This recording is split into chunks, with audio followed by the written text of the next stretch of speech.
Selamat pagi, perkenalkan nama saya Martina Yeni, tingkat 1B, Poltekkes Kemenkes Kupang Prodi Kesehatan Gigi. Di sini saya akan menjelaskan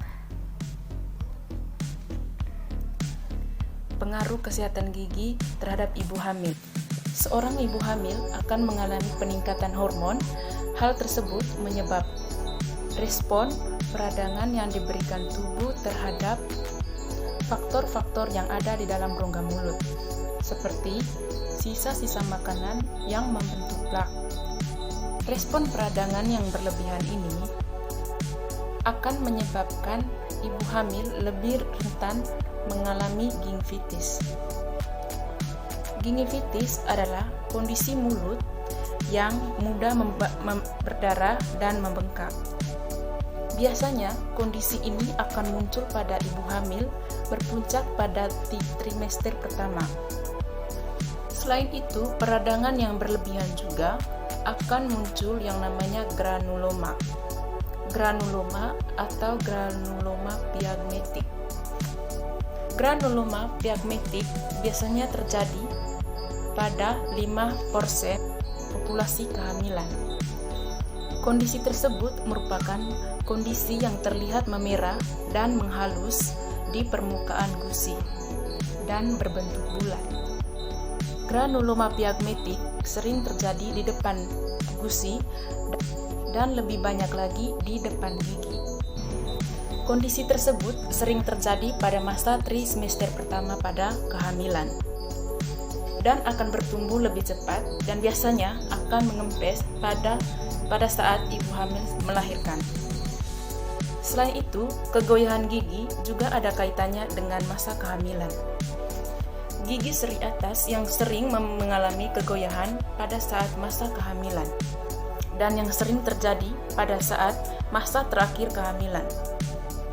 Umumnya, kegoyahan gigi akan kembali normal pada saat pasca melahirkan atau persalinan. Selanjutnya, saya akan menjelaskan berdampak kondisi gigi dan mulut yang tidak baik bagi kehamilan. Yang pertama, kelahiran bayi prematur. Infeksi jaringan penyangga gigi dapat menyebabkan kelahiran bayi prematur.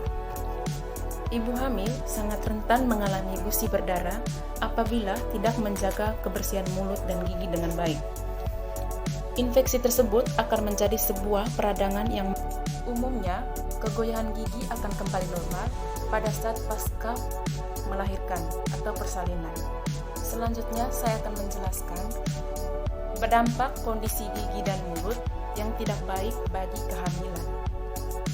Yang pertama, kelahiran bayi prematur.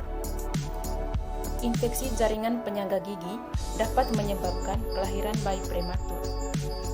Ibu hamil sangat rentan mengalami gusi berdarah apabila tidak menjaga kebersihan mulut dan gigi dengan baik. Infeksi tersebut akan menjadi sebuah peradangan yang menyebabkan hormon patogenetin pada ibu hamil semakin meningkat. Hormon prostaglandin adalah hormon yang bekerja dalam memetangkan sel fiks dan dinding rahim, menebalkan dinding rahim dan mengkontraksikan dinding rahim. Dan hormon prostaglandin itu sangat berbahaya bagi bayi yang akan dilahirkan. Dan juga plasenta karena dapat meluangkan bayi kelahiran itu prematur. Dan yang kedua, berat badan lahir bayi yang rendah. Penyakit periodontal pada ibu hamil menyebabkan terjadinya peningkatan penyakit pada jaringan penyangga gigi. Produk peradangan kemudian menyebar melalui peredaran darah atau pembuluh darah yang meningkatkan risiko bayi lahir prematur dan berat badan rendah. Pada masa kehamilan, biasanya ibu hamil bisa menambah nutrisi seperti vitamin A, vitamin C, dan vitamin E yang mengandung kalsium dan fosfat. Kegunaan dari fosfor dan kalsium yaitu untuk pembentukan serta kepadatan tulang dan gigi bayi. Sedangkan vitamin A membentuk dan perbaikan pertumbuhan jaringan gigi. Vitamin C dan D. Membantu tubuh menggerak dan mempertahankan kalsium dan fosfor. Kandungan-kandungan tersebut biasanya dapat ditemukan dalam makanan-makanan seperti daging, telur, buah, sayuran, dan susu, produk susu. Karena nutrisi yang seimbang tidak hanya baik untuk kesehatan ibu, melainkan untuk bayi dalam kandungan.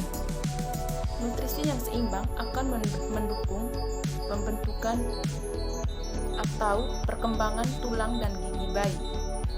Gigi bayi memang muncul setelah dilahirkan, tetapi nutrisi yang seimbang akan mendukung pembentukan atau perkembangan tulang dan gigi bayi. Gigi bayi memang muncul setelah dilahirkan, tetapi pembentukan gigi bayi itu sudah dalam kandungan, dan lebih tepatnya antara bulan ketiga dan bulan ke-6. Ketika ibu hamil ingin memakan makanan manis tersebut akan bertahan di rongga mulut dalam waktu yang cukup lama. Hal tersebut dapat meningkatkan risiko gigi berlubang. Untuk itu, diharapkan untuk menjauhi atau mengonsumsi makanan-makanan yang manis atau minuman-minuman yang manis dan minuman yang berasam seperti soda. Selain itu, agar dihindari dari mengonsumsi minuman-minuman yang beralkohol dan merokok. Selain itu, penting juga untuk memperhatikan kebutuhan cairan. Bila perlu, mengonsumsi air putih selama kehamilan minimal 8-10 gelas per hari. Yang berikut, cara menjaga kesehatan gigi dan mulut selama kehamilan. Yang pertama, menyikat gigi dengan menggunakan flowing minimal 2 kali sehari, yaitu setelah makan pagi dan sebelum tidur pada malam hari.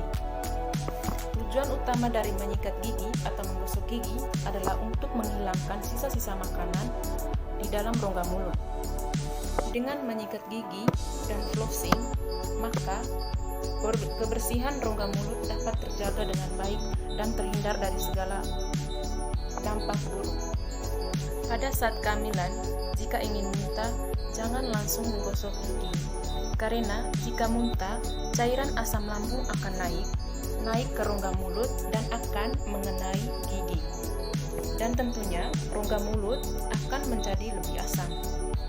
Dan jika rongga mulut dalam keadaan asam, maka dengan mudah gigi akan terkikis dengan sendirinya.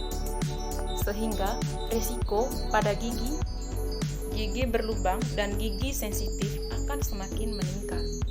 Untuk itu, jika ingin muntah, segeralah berkumur dengan menggunakan baking soda sebelum menyikat gigi agar kondisi rongga mulut tetap terjaga. Sekian saja dari saya. Terima kasih, semoga bermanfaat.